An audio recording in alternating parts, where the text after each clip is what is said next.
Zara stood in the cold metal room and tried not to shake. Around her, 20 other females waited in silence.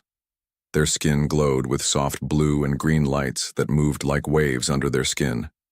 Zara looked down at her own arms. Her lights were dim and yellow. The other females never looked at her. The selection would start soon. Zara had been here twice before. This was her last chance. If no male picked her today, she would be sent away from her people forever. The door opened, with a loud sound. 20 males walked into the room. They were tall and strong, with bright lights dancing under their dark skin. Each male would pick one female to be his mate. Together, they would try to have children to save their dying race. Zara's people, the Velthani, were running out of time. Their home planet was poisoned long ago by big machines and bad chemicals. Now very few babies were born healthy. The doctors said only the best males and females should have children together. The first male walked slowly past the females. He stopped in front of Nala, who had silver lights that sparkled like stars. He placed his hand on her shoulder. "I choose you," he said. Nala smiled and walked away with him. Zara watched as more males made their picks. They chose the tall females, with bright lights. They chose the ones with strong minds that could speak without words. One by one, the room became empty. A male with gold lights stopped near Zara. Her heart jumped. Maybe this time would be different. The male looked at her for a long moment. Zara tried to make her lights brighter, but they stayed dim. The male shook his head and walked to the female next to her. Soon, only 3 females were left. Then 2. Then just Zara. The last male looked around the empty room. His eyes met Zara's for just a second. Then he turned and left without saying anything. Zara was alone. Elder Thane walked into the room. He was very old, and his lights had turned white with age. He looked sad but not surprised. "Zara Velthani," he said in a tired voice, "this was your 3rd selection." "Yes, Elder," Zara said quietly. "You know what this means." Zara nodded. She knew the rules. 3 chances to find a mate. If no one picked her, she could not stay with her people. She would have to leave and never come back, or she could stay and work as a servant for the rest of her life. "I am sorry, child," Elder Thane said. "You have good knowledge and a kind heart, but our people need strong children. The doctors say you cannot give us that." Zara wanted to tell him the doctors were wrong.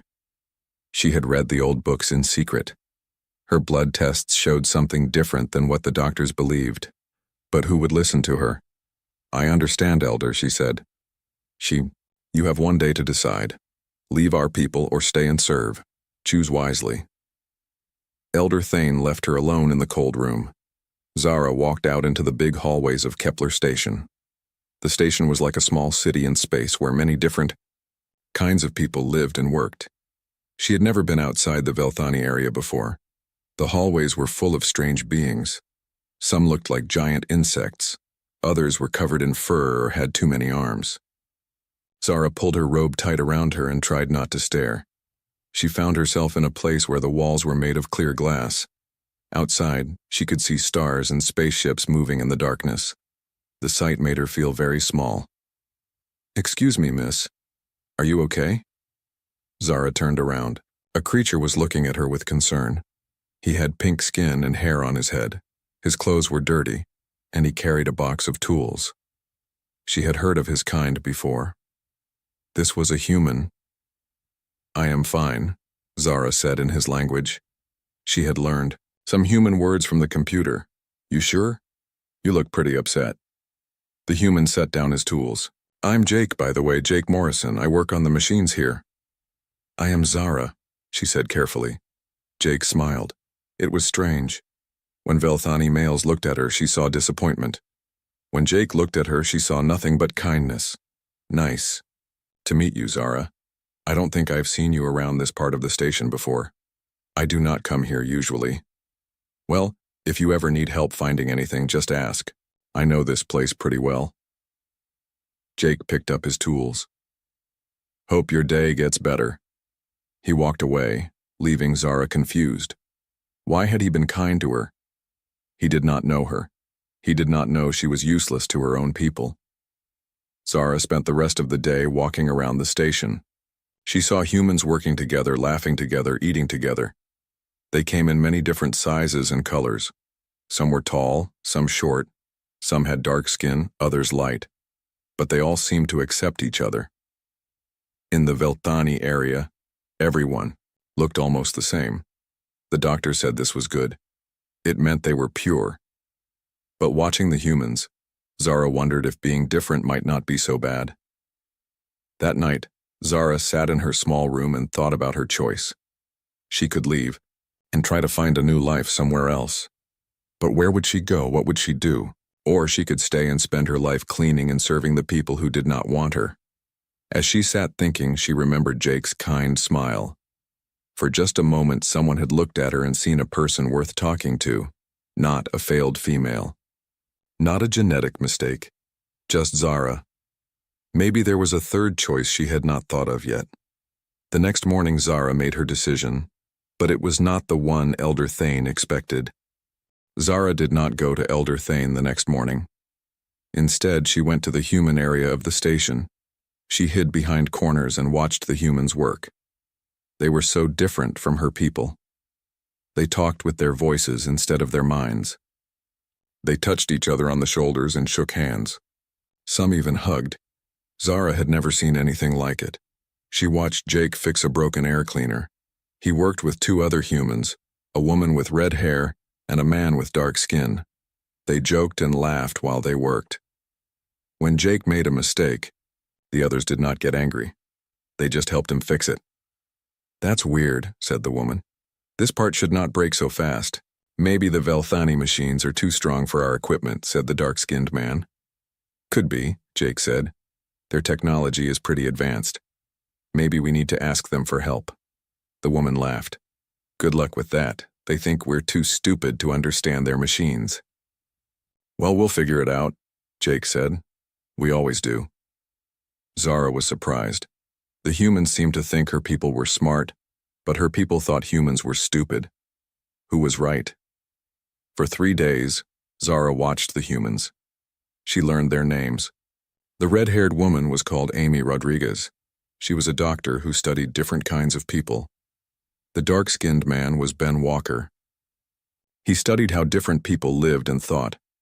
Zara also watched Commander Lisa Hayes, who was in charge of the humans on the station. Lisa was strong and smart, but she was also kind to the people who worked for her. On the 4th day, something bad happened. The air in the Velthani area started to smell wrong. The lights began to flicker. Elder Thane called for help, but the Velthani engineers could not fix the problem. "The system is too old," one engineer told Elder Thane. "We need new parts, but they will take weeks to arrive." "We cannot wait weeks," Elder Thane said. "The air will become poison in 2 days." Zara heard this and felt scared, but then she remembered something. The humans were good at fixing things. Jake had said they always figured it out. She went to the human area and found Jake working on a computer. "Jake," she said quietly. He looked up and smiled. "Hey, Zara, how are you doing?" "My people have a problem. The air system is breaking. Can humans help?" Jake's face became serious. "That sounds bad. Let me get Amy and Ben." Soon the 3 humans were listening to Zara explain the problem. Amy asked many questions about the Velthani air system. Ben wanted to know about their technology. "We can try to help," Jake said, "but your people might not want us to touch their machines." "They will have to," Zara said, "or we will all die." Jake went to Commander Hayes. She talked to Elder Thane on the communication system. At first, Elder Thane said no. Humans could not understand Velthani technology. It was too advanced for them. But when the air got worse, Elder Thane had no choice. Jake, Amy and Ben went to the Velthani area. Zara went with them to translate. The Velthani engineers looked angry and worried. "Show us the problem," Jake said. The engineers led them to a big room full of machines. Jake looked at everything carefully. He asked questions and took notes. Amy studied the air samples. Ben looked at how the machines were connected. I think I see the problem, Jake said after an hour. Your machines are very advanced, but they're trying to clean air the way your home planet needed. The air here on the station is different. That is impossible, said the head engineer. Our machines are perfect. They are perfect for your planet, Amy said gently. But space station air has different chemicals. Your machines are working too hard and breaking down. Jake started to work on the main computer that controlled the air system. The Velthani engineers watched with surprise as he changed the settings. He made the machines work differently, more like human air systems but still using Velthani technology. Slowly, the air began to smell better. The lights stopped flicking. The machines hummed quietly instead of making loud noises. How did you do that? Asked the head engineer. We use simpler methods, Jake said. Sometimes simple is better than perfect. Elder Thane came to see what happened. He looked at the working machines, then at Jake. You saved us, he said slowly. Just glad we could help, Jake said. That night, Zara could not sleep. She kept thinking about what she had seen. The humans had solved a problem that her people could not solve. They had been kind when they did not have to be. They had risked their own safety to help people who looked down on them. Most importantly, Jake had treated her like an equal. He had listened to her ideas and asked for her help. No male of her own people had ever done that. Zara made a decision. The next evening, she found Jake in the observation area of the station. He was looking out at the stars, eating something from a small container. Jake, she said. He turned and smiled. Hi, Zara. Want to sit down? I was just having dinner and watching the ships. Zara sat next to him. For a moment, they watched the stars in silence. Jake, she said carefully, I want to ask you something. Sure. What is it? Zara took a deep breath. She had practiced the words in human language many times. Will you be my husband? Jake dropped his food container. It made a loud crash on the floor. Several other people in the observation area turned to look at them. What? Jake said. Will you be my husband? Zara said again, louder this time. The observation area became very quiet. Everyone was staring at them now. A Velthani female had just asked a human male to marry her. Nothing like this had ever happened before. Zara, Jake said carefully. Why are you asking me this? Because no one of my people wants me, Zara said. But you are kind to me. You see me as a person. Maybe together we can help both our peoples. But we're different species, Jake said. Is that even possible? I do not know, Zara said honestly. But I want to try. Do you? Jake looked at her for a long moment. Around them, people whispered and pointed. Some looked shocked. Others looked angry. I need to think about this. Zara, Jake said finally. I understand, Zara said. Take time you need. As Zara walked away, she heard the whispers getting louder. By the time she reached the Velthani area, everyone was talking about what she had done. Elder Thane was waiting for her with a very angry face. What have you done? He demanded. I asked a question, Zara said. You have brought shame on our people. Humans are animals. They are not worthy of us. They saved us yesterday, Zara reminded him. That was different. This is wrong. But as Elder Thane yelled at her, Zara thought about Jake's face when she asked her question. He had not laughed at her. He had not looked disgusted. He had looked thoughtful. Maybe, just maybe, he was thinking the same thing she was thinking. Maybe being different was not so bad after all. News of Zara's question spread through the station like fire. Within hours, everyone knew that a Velthani female had asked a human male to marry her. Jake could not work that day. Everywhere he went, people stared at him. Some humans thought it was funny. Others thought it was dangerous. The Velthani he passed in the hallways looked at him with anger or disgust. Commander Hayes called Jake to her office. Sit down, Jake, she said. Her voice was serious. We need to talk about what happened yesterday. I know it's strange, Commander, Jake said, but I don't think Zara meant any harm. The harm is already done, Lisa said. The Velthani Council is very angry. They want Zara punished. They also want all humans to stay away from their area. That's not fair, Jake said. We just helped them fix their air system. I know, but now they think we're trying to contaminate their people. Lisa sat down across from Jake. Tell me honestly, what do you think of this girl? Jake was quiet for a moment. She's smart, Commander, and brave. When her people had a problem, she came to us for help. She could have just let them figure it out themselves. But marriage, Jake, to an alien? I don't know if it's possible, Jake said. But she asked me why I would consider it. And I've been thinking about that. What did you tell her?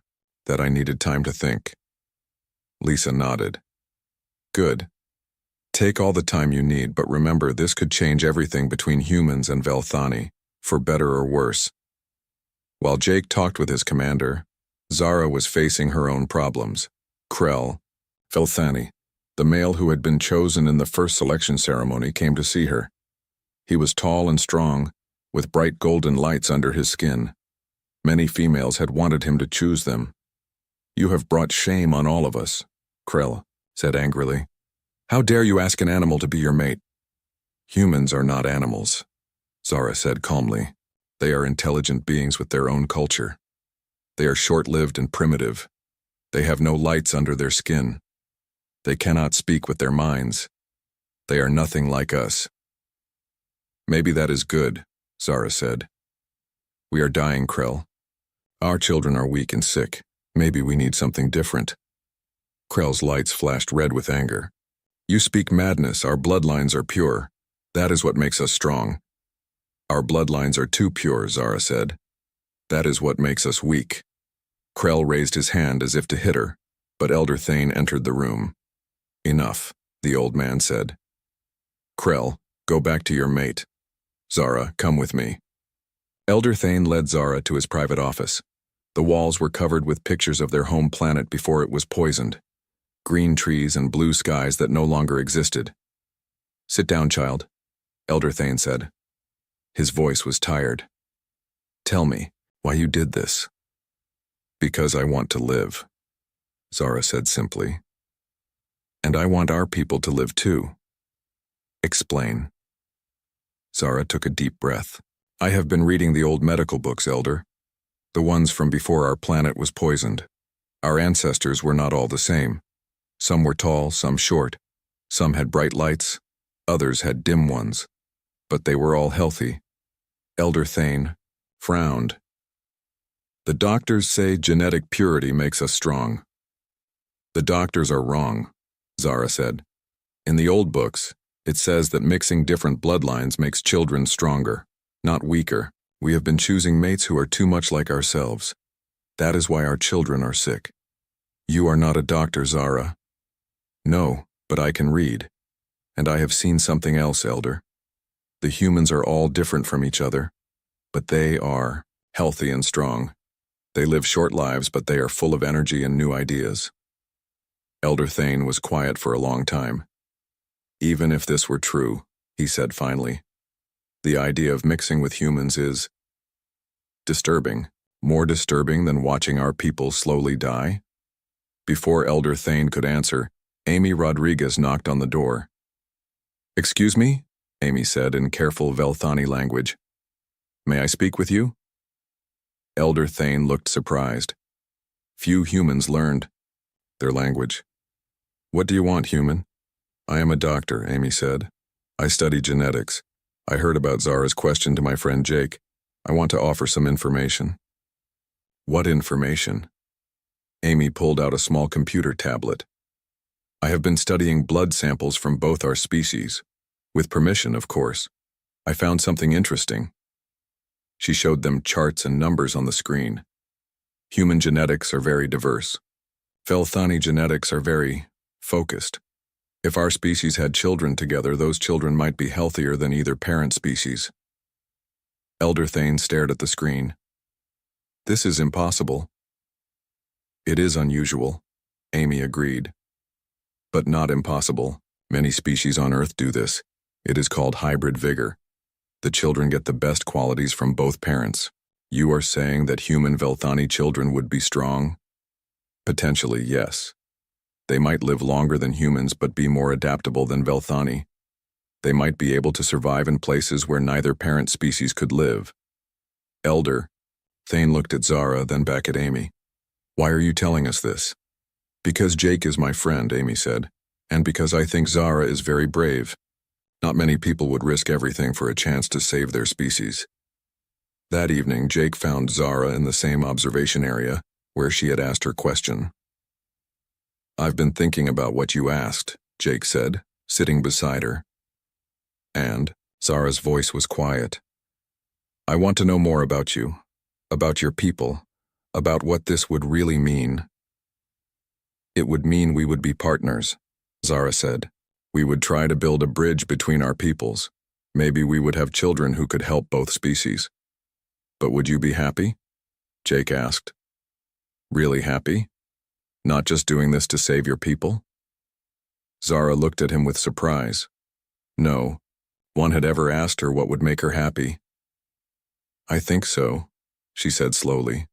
You are kind to me. You listen to my ideas. You treat me like I matter. I have never had that before. You do matter, Jake said. Any man who can't see that is an idiot. For the first time since the selection ceremony, Zara smiled.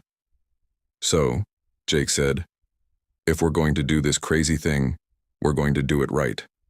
I want to court you properly. I want to learn your language and your customs. I want you to learn about humans. Then, if we both still want to try this, we'll ask for permission from both our peoples. And if they say no, Jake grinned, then we'll figure something else out. We humans are good at that. As they sat watching the stars together, neither of them noticed the figure watching from the shadows. Krell Velthani had heard every word and his lights were flashing with rage. 2 weeks after Jake agreed to court Zara, a big ship arrived at Kepler Station. It was painted with the symbols of Earth Fleet.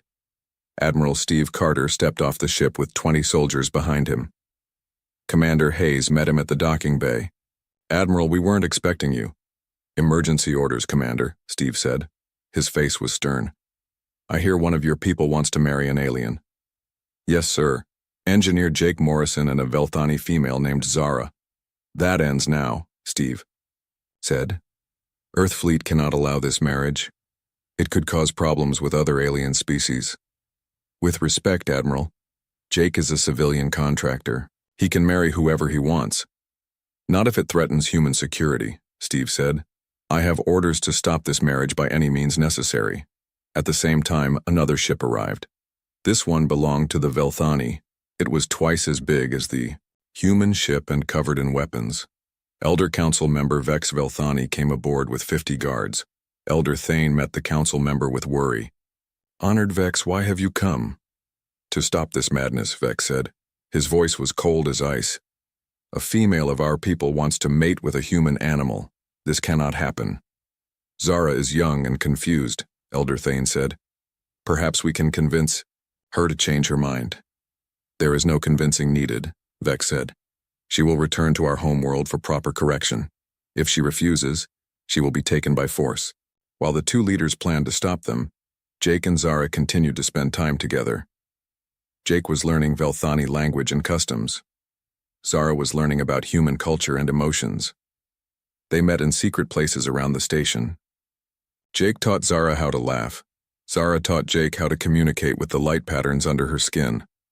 Your people express emotion with their faces, Zara said one day. My people express emotion with light. But you have learned to read my lights better than most, Velthani. You're not that hard to read, Jake said. When you're happy, the lights dance. When you're sad, they barely move. When you're angry, they flash red. What color are they now? Zara asked. Jake looked at the soft golden glow under her skin. Gold, like when you're content. Happy, but peaceful. I am, Zara said. For the first time in my life, I am truly content. But their happiness was about to be tested. Dr. Nina Chen, a human geneticist, had been working with Amy Rodriguez on the compatibility tests. She called Jake and Zara to her laboratory. I have good news and bad news, Nina said. The good news is that human Velthani children are definitely possible. They would be very healthy and have amazing abilities. What's the bad news? Jake asked. The pregnancy would be dangerous for Zara. Human babies grow faster than Velthani babies. Her body might not be able to handle it. Zara's lights dimmed. How dangerous? I'm not sure, Nina said honestly. We would be in new territory, but with careful medical care, I think it could work. I'm willing to take the risk, Zara said. I'm not, Jake said quickly. I won't let you die for this, and I will not let my people die because I was too afraid to try, Zara replied. They argued about it for hours. Finally, Jake realized something important. This has to be your choice, he said. I love you, Zara, but I can't make this decision. For you love me? Zara asked. Her lights began to dance with gold and silver. Yes, Jake said. I didn't expect it to happen, but it did. I love your intelligence, your courage, your determination to save your people even when they rejected you. I love you too, Zara said. You see me as worthy when no one else does. You listen to my ideas. You make me feel like I matter. They were about to kiss when alarms started going off all over the station. Captain Roy Bennett's voice came over the communication system. All personnel report to emergency stations. We have a security situation. Jake and Zara ran to the main corridor. They saw human soldiers and Velthani guards facing each other with weapons drawn. Admiral Carter and Councilmember Vex stood in the middle, shouting at each other. The human will not marry the female, Vex declared. That's exactly right. Steve agreed. This marriage is forbidden. You cannot forbid love, someone shouted from the crowd. Jake was surprised to see it was Ben Walker, the human anthropologist. More humans stepped forward to support Jake and Zara. They have the right to choose, Amy Rodriguez called out. This could help both our species, added Dr. Chen. But Krell Velthani stepped forward with other young Velthani males. This human contaminates our pure bloodlines, Krell shouted. He must be stopped. The crowd began to split into two groups, humans and some young Velthani on one side, traditional Velthani and Earthfleet soldiers on the other. Suddenly, Krell pulled out a weapon. If our leaders will not stop this, I will. He aimed at Jake, but Zara jumped in front of him. The energy blast hit her in the chest, and she fell to the ground. Zara. Jake caught her as she collapsed. Her lights were flickering and going dim. The crowd went silent. Even Krell looked shocked at what he had done. Amy and Nina rushed to help Zara. She's badly hurt, Amy said. We need to get her to medical right away. She's dying because of this human, Vex said angrily. She's dying because of your hate, Jake shot back. As the medical team worked on Zara, she grabbed Jake's hand weakly. Don't let them stop us, she whispered. Promise me. I promise, Jake said, tears in his eyes. While Zara fought for her life in the medical bay, something unexpected happened. Elder Thane pulled out an old book and began to read. Honored Vex, he said slowly. I have been studying our oldest laws. There is something called the right of genetic necessity. What are you talking about? Vex demanded. If our species is truly dying and if mixing with another species could save us, then our laws allow it. It was written by our founders long ago. That law is ancient. It does not apply now. It applies if I say it applies, came a new voice. Everyone turned to see Healer Senna Velthani, the oldest and most respected member of their species. She walked slowly into the room, supported by two assistants. Honored healer, Vex said with surprise. Why are you here? Because I have been watching our people die for 50 years, Senna said. I have seen our children born weaker with each generation. I have read the human doctor's research. She is right. We need new genetic material to survive. But they are humans, animals. They are intelligent beings who offered to help us when we were dying, Senna said firmly. They fixed our air system when we could not. They offer us a chance to save our children. Only a fool would reject such a gift. Admiral Carter stepped forward. This is all very touching, but I have orders to stop this marriage. Then you will have to arrest me too, came another voice. Everyone turned to see Captain Bennett standing with Jake. I support this marriage. It represents the best of what humanity can be. One by one, more humans stepped forward. Amy, Nina, Ben, and dozens of others. Then, to everyone's surprise, some young Velthani joined them. Led by a female named Nira, they stood with the humans. We want to live, Nira said simply. We want our children to live. If this human and Zara can show us how, then we support them. The crowd was now clearly divided. Traditional leaders on one side, young people from both species on the other. Just then, Amy ran out of the medical bay. She's stable, Amy announced. Zara is going to live. A cheer went up from Jake's supporters. Jake felt like he could breathe again, but the crisis was not over. Admiral Carter and Council Member Vex were still determined to stop the marriage. This ends now, Steve said. He signaled to his soldiers. Yes, it does, Vex agreed. He signaled to his guards. The two groups of armed forces faced each other across the corridor. In the middle stood Jake, surrounded by friends from two different species. I have a question, Jake said loudly. Are we going to solve this with violence, or are we going to be intelligent beings and find a better way? There is no better way, Steve said. I have my orders. I have mine too, Vex added. Then you're both cowards, Jake said. The room went dead silent. You're so afraid of change that you would rather watch people die than try something new. Zara was willing to risk her life for a chance to save her people. What are you willing to risk? Admiral Carter's face turned red. How dare you call me a coward? Then prove you're not, Jake challenged. Give us a chance. 1 year, let Zara and me try to make this work. If we fail, if it causes problems, then you can stop any other marriages. But if we succeed, if our children are healthy and strong, then you have to support other couples who want to try. Council Member Vex laughed, coldly. 1 year? Your human lives are so short, what can you accomplish in 1 year? Everything, Jake said confidently. Humans are good at making big changes quickly. Give us 1 year and we'll show you something amazing.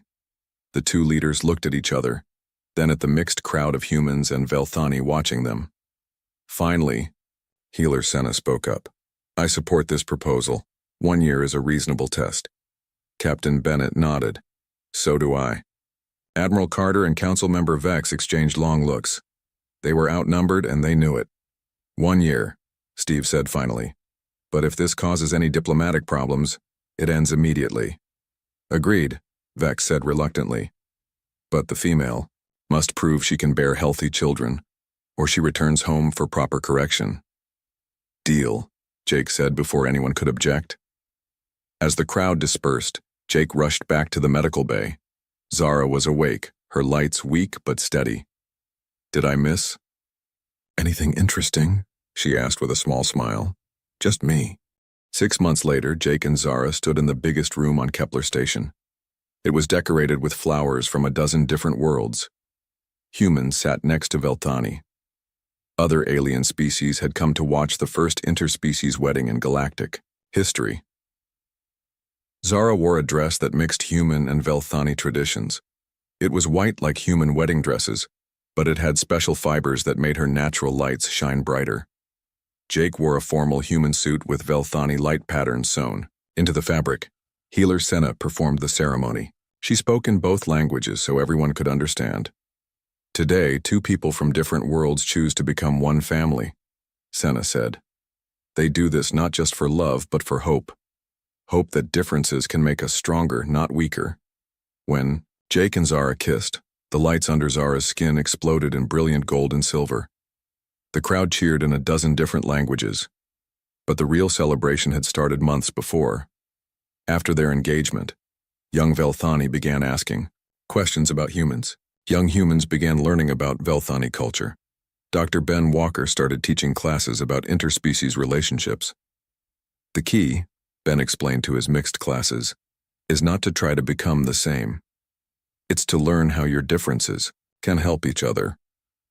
Amy Rodriguez and Dr. Nina Chen opened a clinic for interspecies couples. More Velthani females who had been rejected began talking to human males. Some human women became interested in Velthani males. Each couple is different, Amy told them. What works for Jake and Zara might not work for you. But we can help. You figure out what will work. Nira Velthani became the leader of young Velthani who wanted change. She organized meetings where both species could share ideas. My people have been afraid for so long, Nira said at one meeting. Afraid of losing our culture, afraid of becoming weak. But fear is what made us weak. Hope is what will make us strong again. Not everyone was happy with the changes. Krell and some other traditional Velthani left the station. Admiral Carter was recalled to Earth for allowing the marriage to happen. But Captain Bennett was promoted, and Commander Hayes became the new head of human-alien relations. Council member Vex also left, but Elder Thane stayed.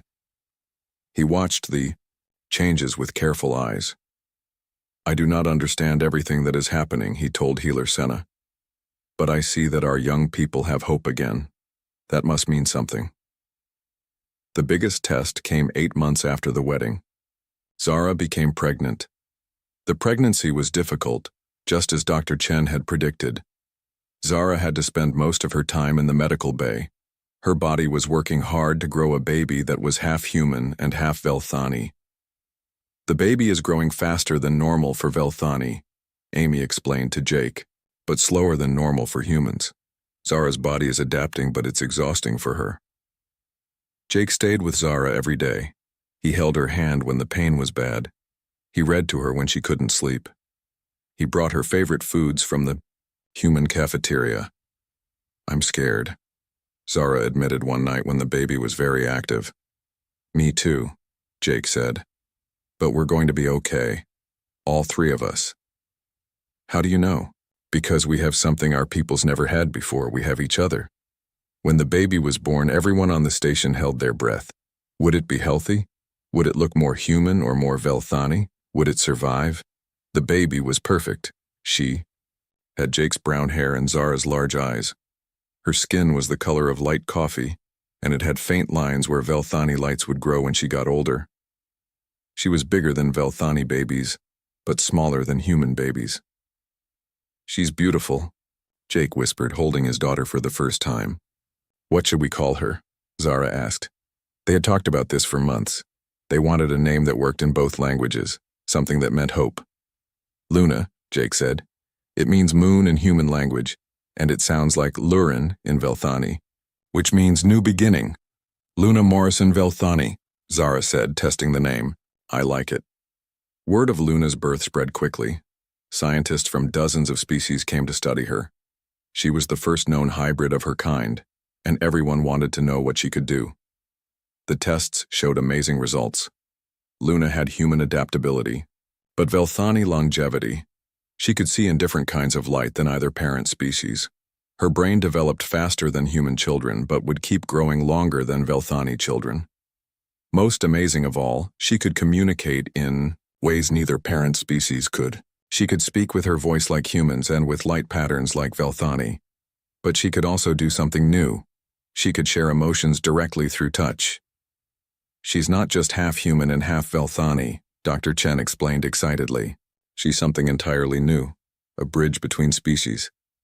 As Luna grew, more hybrid children were born. Each one was different, but all of them were healthy and strong. They became known as bridge children because they could understand and communicate with many different species. By Luna's first birthday, everything had changed on Kepler Station. Human Velthani couples were common. Other alien species started asking about interspecies relationships. The station became a center for interspecies cooperation and learning. Jake was promoted to Director of Interspecies Engineering.